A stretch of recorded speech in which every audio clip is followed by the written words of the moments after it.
오늘 우리에게 주신 하나님의 말씀, 우리가 함께 나눌 말씀은 어제 말씀에 이어서 누가복음 1장 39절에서 45절 말씀입니다.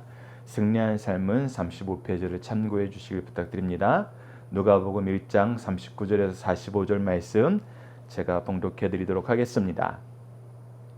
이때 마리아가 일어나 빨리 산골에 가서 유대 한 동네에 이르러 사가랴의 집에 들어가 엘리사벳에게 문안하니 엘리사벳이 마리아가 문안함을 들으매 아이가 복중에서 뛰노는지라 엘리사벳이 성령의 충만함을 받아 큰 소리로 불러 이르되 여자 중에 내가 복이 있으며 내 태중의 아이도 복이 있도다.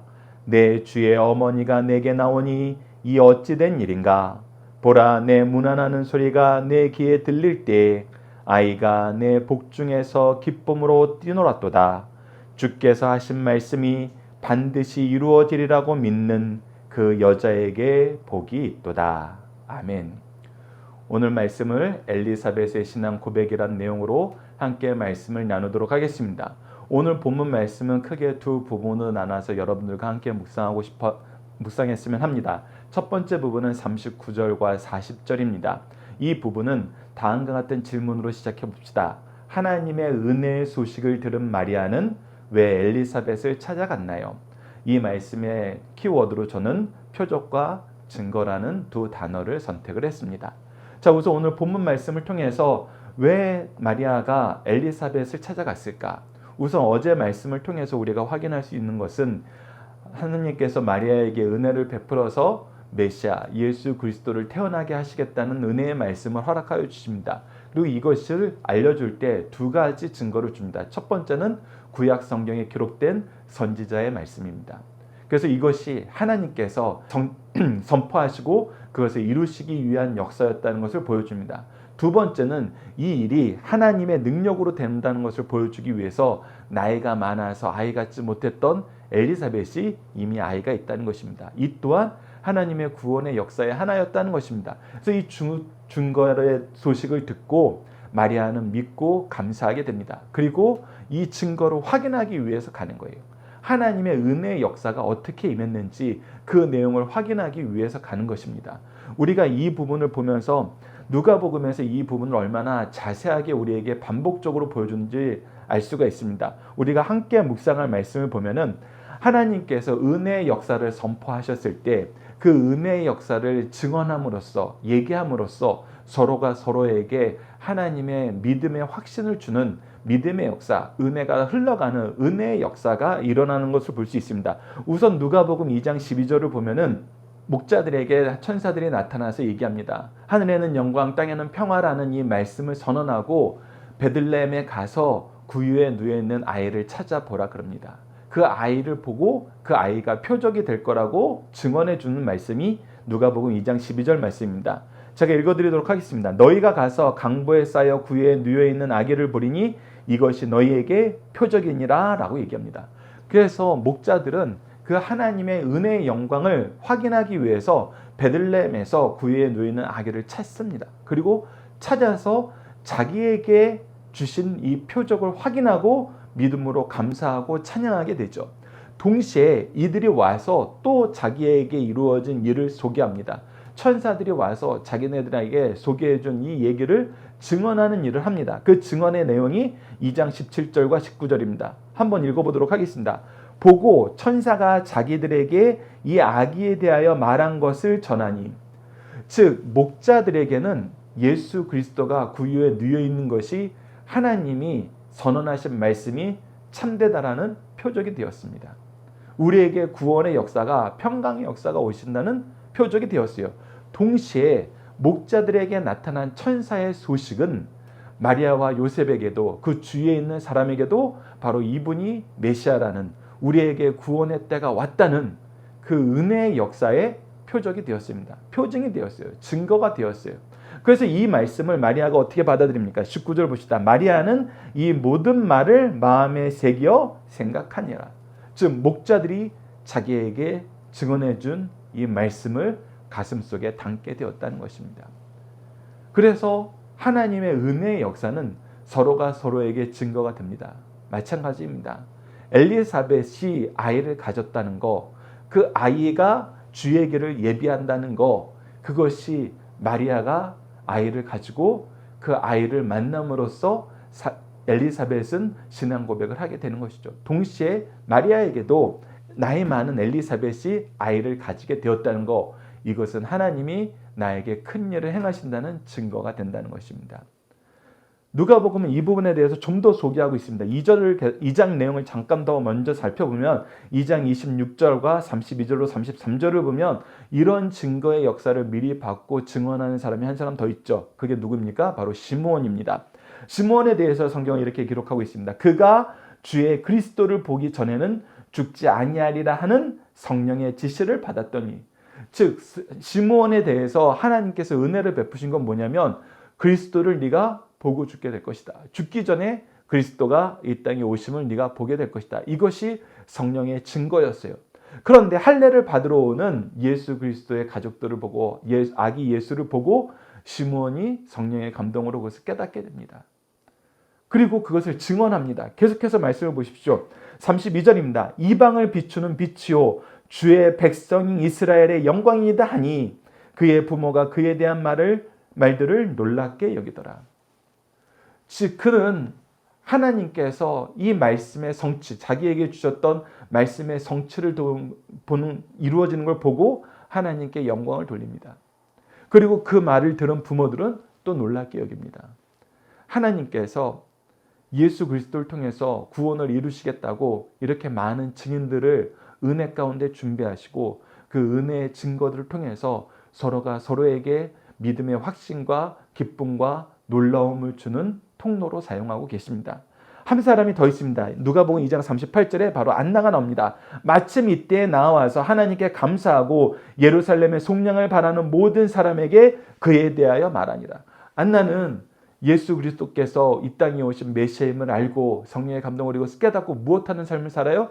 그것을 선포하는 삶을 삽니다. 일찍 남편을 여의고 성전을 떠나지 않고 기도하면서 하나님의 종으로 일했던 이 안나가 예수 그리스도를 보고 그가 메시아임을 먼저 증언하고 사람들과 함께 이 은혜를 나누게 합니다.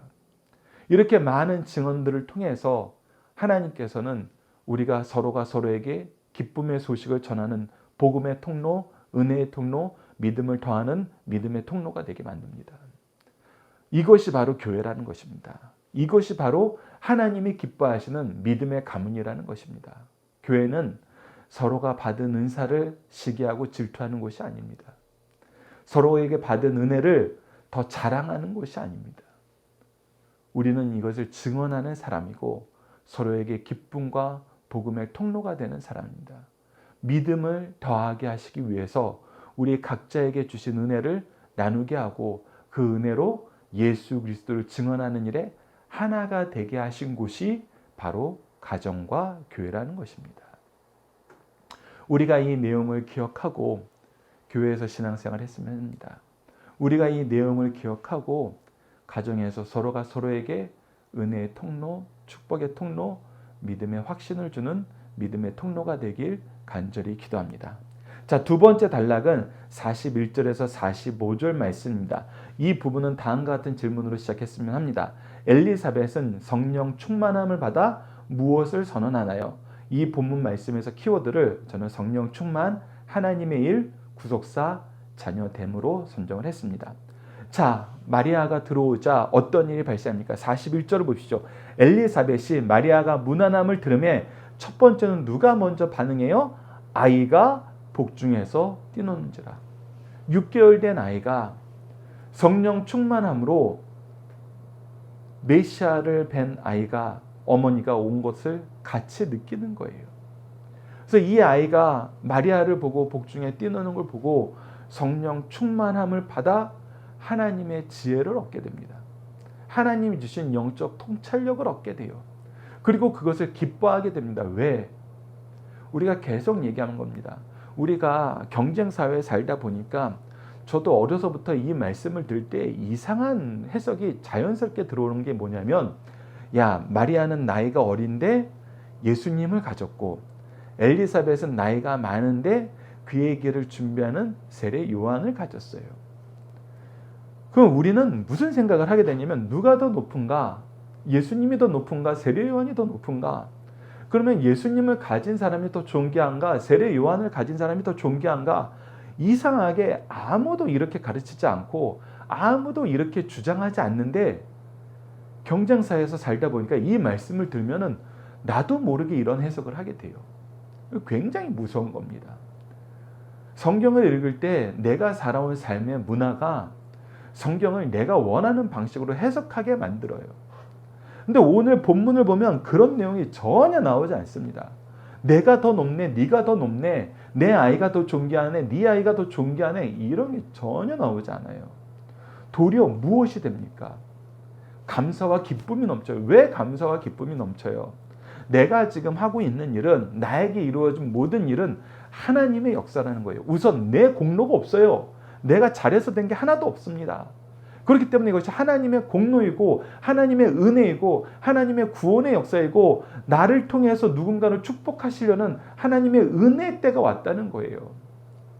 우리가 사도행전도 누가복음 이후에 자연스럽게 살펴보는 시간을 갖게 될 텐데 스데반에 대해서 이 누가가 기록할 때 어떻게 기록합니까? 사도행전 7장에 보면은 스데반이 요셉에 대해서 증언할 때 요셉이 왜 애굽에 팔렸다 그래요? 바로 형들이 시기해서 팔렸다 그러지 않습니까? 형들이 무엇을 시기한 거예요? 형들이 무엇을 시기한 겁니까? 아버지가 요셉을 더 사랑하는 거? 아닙니다. 그거는 시기할 내용이 아니에요.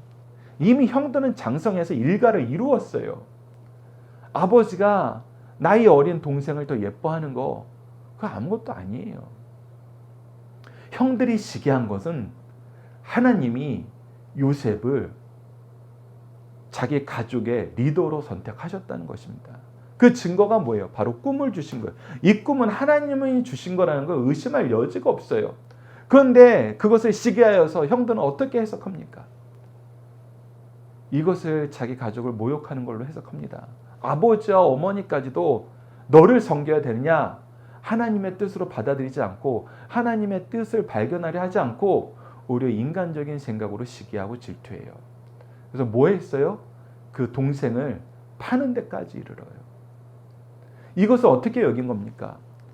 하나님의 일꾼을 세울 때는 그를 통해서 나를 축복하시겠다는 하나님의 은혜의 역사가 있다는 것을 인식하지 못하는 거예요. 받아들이기 싫은 거예요.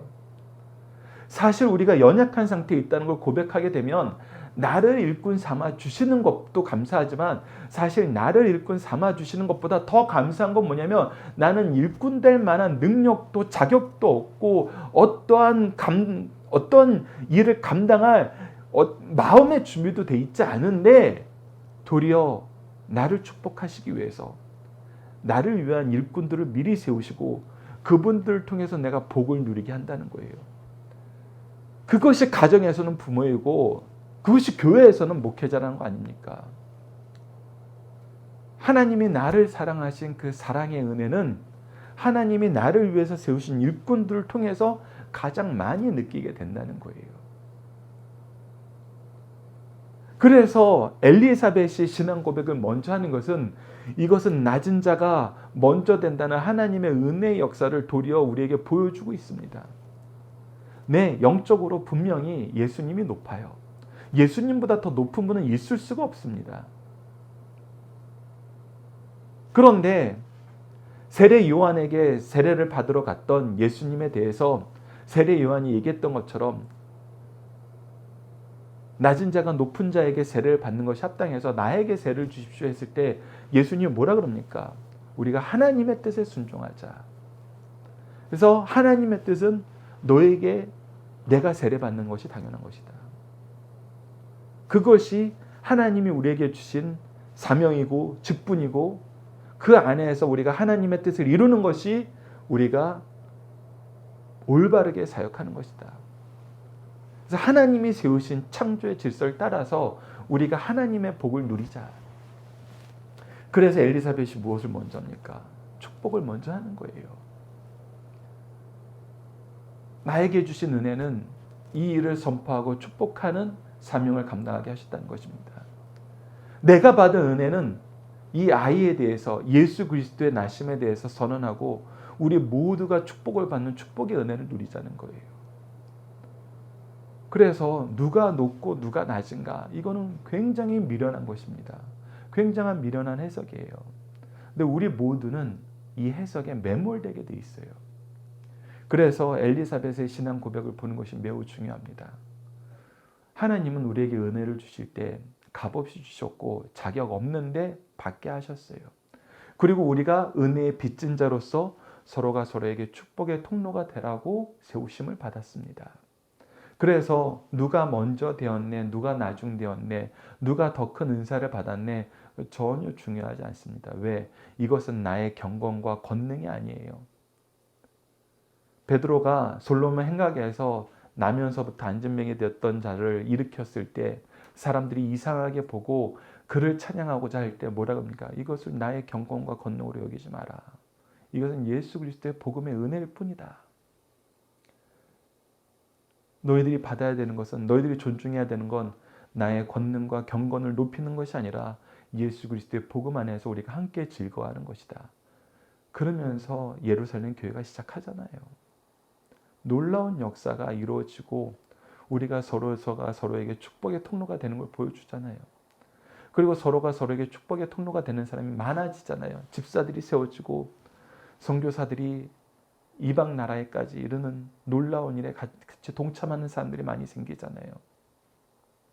그래서 여러분들, 우리가 주의해야 됩니다. 우리가 하게 되는 것은 하나님의 일을 선포하는 것입니다. 하나님의 은혜를 우리가 서로가 서로에게 나눠주는 일을 하는 거예요. 그래서 나보다 더 큰 은혜를 받았다고 우리가 시인할 수 있을 때는 그 은혜를 받고 기뻐하는 것이, 그 은혜 안에서 즐거워하는 것이, 그 은혜를 선포하는 것이 하나님이 우리에게 주신 은혜를 가장 많이 누리고 가장 잘 나누는 길이라는 거, 그 생각을 하시면서 오늘 본문 말씀을 보십시오. 계속해서 봅시다. 42절을 보시죠. 큰 소리로 불러 이르되 여자 중에 내가 복이 있으며 내 태중의 아이도 복이 있도다. 이것은 내가 축복을 선언함과 동시에, 복을 선언함과 동시에 하나님이 주신 복의 선언하는 것은 내가 지금 엘리사벳이 지금 무슨 역할을 하는 거예요? 민수기에서 나왔던 것처럼 제사장의 역할을 하는 거예요. 네가 이 말로 내 백성을 축복하라. 첫 번째가 뭐예요? 하나님이 내게 복을 주실지어다. 복의 선언하게 되는 거예요. 그리고 나서 무엇을 합니까? 내 주의 어머니가 내게 나오나니 이 어찌된 일인가? 내 주의 어머니가 나에게 왔고 내가 이것을 확인하고 증언하는 사람이 되었다. 나에게 하나님이 주신 구원을 가장 먼저 맛보는 기쁨을 허락하여 주셨다. 이게 너무나 놀라운 거예요. 마리아가 그 소식을 듣고 맨 먼저 누구를 만납니까? 자기 부모님을 만난 게 아니에요. 자기랑 가장 친한 친구를 만난 게 아니에요. 이 역사의 증인인 엘리사벳을 먼저 만나러 가요. 그러자 엘리사벳은 어떤 기쁨을 누리게 된 거예요?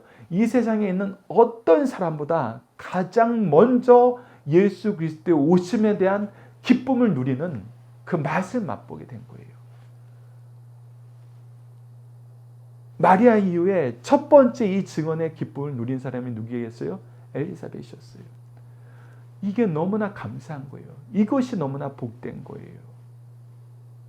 그래서 이 복을 선언할 수밖에 없고 이 복 안에서 기뻐할 수밖에 없다라고 지금 얘기하는 것입니다. 그는 기쁨이 넘치고 있어요. 그리고 45절 보시죠. 주께서 하신 말씀이 반드시 이루어지리라고 믿는 그 여자에게 복이 있도다. 이것은 여러분들 마리아가 복되다라고 얘기한 걸로 끝나지 않아요. 마리아도 이것을 확인하러 온 것으로 말미암아 하나님의 기뻐하신 뜻을 확인하고 그 안에서 즐거워하려는 그 태도를 가진 거, 이것도 복이에요. 근데 동시에 누구도 복이에요. 엘리사벳도 나를 통해서 하나님이 놀라운 일을 행하시고 하나님의 구원의 역사를 행하시고 이것이 어떤 의미인지 마리아를 만나면서 내 태중의 아이가 뛰놀면서 내 주의 어머니가, 내 주가 지금 나에게 오심을 보면서 나는 더 기뻐하게 됐다는 거예요. 나 또한 복을 누리게 된다는 거예요. 그래서 오고 가는 모든 세대의 자녀들에게, 모든 세대의 제자들에게, 모든 세대의 성도들에게 뭐라고 얘기하는 거예요? 우리가 그 안에서 함께 기쁨을 누렸던 것처럼 너희들이 주의 말씀이 이루어지리라고 믿는 믿음의 공동체를 이루었을 때, 믿는 사람의 만남이 이루어졌을 때 너희들은 기쁨을 누리게 된다. 너희들은 복을 넘치게 받게 된다. 이 선언을 하는 것입니다. 교회는, 예배는 바로 이 선언이 이루어지는 곳입니다. 자, 함께 묵상할 말씀을 통해서 다시 한번 이 내용을 확인해 보도록 하겠습니다. 사도행전 2장 4절과 11절입니다. 그들이 다 성령의 충만함을 받고 성령이 말하게 하심을 따라 다른 언어들을 말하기 시작하니라. 성령이 임하시면은 우리가 하나님의 이 놀라우신 은혜 가운데서 그 능력을 얻게 돼요. 근데 그 능력을 얻어서 하는 일이 뭐예요? 바로 엘리사벳이 했던 얘기랑 동일한 것입니다. 자, 그라데인가 11절을 보시죠. 그라데인가 아라비아인들이라 우리가 다 우리의 각 언어로 무엇을 들은 거예요? 하나님의 큰일 말함을 듣는도다 하고. 여러분, 그래서 방언하는 게 중요한 게 아니에요. 성령을 받아서 이 우리가 다양한 언어로, 새로운 언어로 말하게 되는 것이 중요한 게 아니에요. 그거는 현상이에요. 그거는 나에게 주신 달란트일 뿐이에요. 이 현상, 이 달란트가 값진 것이 되려면 무엇이 이루어져야 되냐면 바로 하나님의 큰일 말함이 이루어져야 된다는 거예요. 내가 방언을 받고 하나님께서 주신 너무나 큰 은혜를, 달란트를 받아서 내가 다른 사람들의 주목을 받아요. 칭찬을 받아요. 그것이 중요한 게 아니에요. 그러면 교회는 망가져요. 그러면 가정은 망가집니다. 부모도 자식들을 비교하게 되고 누구를 더 편애하게 되는 거예요. 교회 안에서도 서로 자랑하는 사람들만 생기는 거예요. 다툼이 생기고 파당이 생기는 거예요. 무엇이 이루어져야 돼요? 하나님의 큰일 말함이 이루어져야 돼요. 엘리사벳이 세례 요한을 가지게 된 거, 그거 중요해요. 감사한 일이에요. 근데 더 놀랍고 더 기쁨이 된 계기는 뭐예요? 이 역사, 하나님의 큰 일을 선언함으로써 정말 참된 교회의 기쁨을 우리가 함께 나누게 된 거예요. 여러분, 이 부분을 우리가 잊으면은 교회는, 가정은 정말 사탄의 소굴이 되어버립니다. 중요한 겁니다. 내가 은사를 받을 수 있어요. 직분을 받을 수 있어요. 사명을 받을 수 있어요. 근데 그 안에서 우리가 그 세 가지를 일맥상통하게 연결해 주는 건 뭐예요? 하나님의 큰 일을 선언하는 거예요. 하나님의 은혜를 나누고 그 기쁨에 많은 사람들이 동참할 수 있도록 우리가 섬기는 거예요. 그 일이 이루어지지 않으면 우리는 받은 은사로, 받은 직분으로, 받은 사명으로 악을 행하게 됩니다. 우리 이 부분 주의하고, 우리는 무엇하는 삶을 산다? 하나님의 일을 선언하는 삶을 산다. 로마서 8장 16절도 마찬가지입니다. 성령이 친히 우리의 영과 더불어 우리가 하나님의 자녀인 것을 증언하시느니라. 우리가 예수 그리스도를 통해서 어떤 사람이 된 거예요? 하나님과 같이 할 수 없는 존재에서 죄의 문제를 해결하고 하나님과 함께 기뻐하는 사람이 됐어요. 바로 하나님의 자녀가 되었어요. 예수 그리스도의 신부가 됐어요. 그래서 예수 그리스도의 오심을 증언하는 거, 하나님의 큰 일을 말하는 거, 이 본질의 내용은 뭐예요? 바로 우리가 하나님의 자녀 되는 거. 우리가 요한복음 말씀을 통해서도 얼마나 놀랍게 확인합니까? 우리가 주 예수께서 하나님의 아들이신 것을 믿고 무엇을 얻는 것이 이 말씀을 주신 목적이에요? 영생을 얻는 것이, 영원히 하나님과 함께하는 것이, 하나님의 백성 된 것이, 예수 그리스도의 신부 된 것이 핵심이에요. 이것을 증언하지 않고 우리가 받은 것을 자랑할 때는 너무나 큰 일이 일어납니다. 너무나 큰 일이 일어나요. 그래서 우리가 자녀들에게 예수님을 증언하는 것, 우리가 그 기쁨의 소식을 전하는 것, 그것이 없다면은 우리에게 주신 시간과 재능과 물질을 우리는 바로 사용하는 게 아니에요. 이것을 잘 하게 하시려고, 이것을 어려서부터 훈련받게 하시고 잘 배우고 잘 가르치는 공간을 주시려고 하나님께서는 교회를 세우셨어요. 예수님께서는 교회가 바로 이 복음의 통로가 되게 만드셨어요. 그래서 교회는 하나님의 일을 전하는 것, 복음의 내용을 전하는 것, 예수 그리스도를 아는 것이 가장 중요한 일이 되어야 되고, 가장 힘쓰는 일이 되어야 됩니다. 그래서 여러분들, 우리가 조용히 한번 생각을 해보자고요. 우리는 교회에 와서 가정에서 자녀들에게 예수 그리스도에 대해서 가르친 적이 있는가? 예수 그리스도의 복음의 기쁨에 대해서 선언한 적이 있는가? 하나님의 큰 일을 우리가 함께 나누며 이곳에서 함께 즐거워하고 우리에게 주신 시간과 재능과 물질을 이 안에서 나누자. 우리에게 주신 은사와 직분과 사명이 이 안에서 하나 되는 것을 우리가 경험하고 확장시키자. 이런 얘기와 이런 목표를 가져본 적이 있는가? 저도 고백합니다. 이게 주가 아니었어요. 교회에서 예배 드린다고 했을 때 도리어 목회자가 되고 나서는 더 이상해지는 것 같아요. 그냥 업무의 일환으로 교회에서 예배를 드리고 설교를 하고 봉사를 하는 거예요. 그냥 업무예요, 업무. 그래서 때로는 어떤 마음도 드는지 아세요? 이 업무가 좀 줄어들었으면 좋겠다. 예배가 좀 줄어들었으면 좋겠다. 내가 신경 쓸 일이 좀 더 줄어들었으면 좋겠다. 업무로 보면은 이런 마음이 드는 게 당연합니다. 그런데 우리가 은사를 나눠야 되는 기쁨의 소식을 전하는 즐거움의 함성이다라고 생각하면은 설교하는 거, 말씀 공부하는 거, 이것을 가지고 같이 기도하는 거, 기도로 축복하는 거, 복을 빌어주는 거, 모든 것이 기쁜 일이 됩니다. 오늘 엘리사벳처럼, 다음 시간에 보는 마리아처럼 우리는 이 내용으로 함께 기쁨을 누리는 강성성경연구원 여러분, 승리한산 가족 여러분들 되었으면 합니다. 간략하게 중심 사상을 하나씩 보도록 하겠습니다. 첫 번째는 하나님의 말씀을 받으면 그 말씀은 능력이 된다는 것입니다. 하나님의 말씀을 믿고 실천하면 승리하게 된다. 마리아는 자신을 통해서 메시아를 보내신다는 메시지를 받았다. 그 근거로 엘리사벳이 늙어 임신할 수 없으나 이미 임신하여 6개월이 지났다고 통보를 받았음을 알려줬다. 그러자 마리아는 지체하지 않고 엘리사벳에게 가서 사실 사명을 확인하였다. 그리고 엘리사벳과 영적 교제에 들어갔다. 이처럼 말씀이 임할 때 즉시 행동에 옮기면 승리의 길을 걷게 된다. 이것을 누리는 곳이 어디다? 교회와 믿음의 가문이다. 두 번째, 하나님의 역사에 바르게 쓰임받는 길은 성령 충만한 은혜를 받고 그 인도하심을 받는 것이다. 사람이 하나님의 역사에 바르고 능력 있게 쓰임받는데 세상적인 조건이 필요 없는 것은 아니다. 그러나 하나님의 일에 쓰임받는 데에는 성령 충만과 인도하심을 받는 것이 선행 조건이다. 이 은혜를 바르게 나누는 우리 믿음의 가족 되었으면 합니다. 마지막 세 번째입니다. 이 세상에서 가장 복이 있는 자는 하나님께서 즐겨 쓰는 사람이다. 하나님의 은혜를 받고 믿음으로 구원의 은총에 참여하는 것은 금시와 내세의 기본적인 복을 받는 것이다. 또 선택받고 구원 얻은 사람을 중에서 하나님의 역사의 중심 일꾼으로 쓰임받는 자는 가장 복이 있는 사람이다. 오늘 우리 성도들이 또 이모저모로 하나님의 선하고 기뻐하신 뜻에 따라 쓰임받게 된 것을 은혜 중에 은혜임을 감사하는 그런 시간이 되었으면 합니다.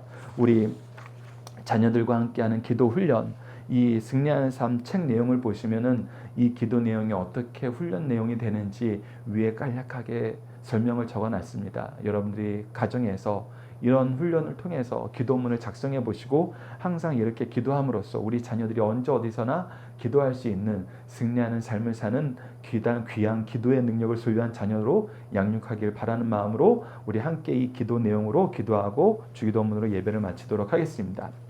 함께 기도하시겠습니다. 우리에게 구원의 복음을 주시고 말씀을 나누게 하시는 하나님, 복음의 일꾼이 되었을 때 성령의 충만함을 받아 하나님의 구속사를 기쁨으로 선포하게 하심을 감사합니다.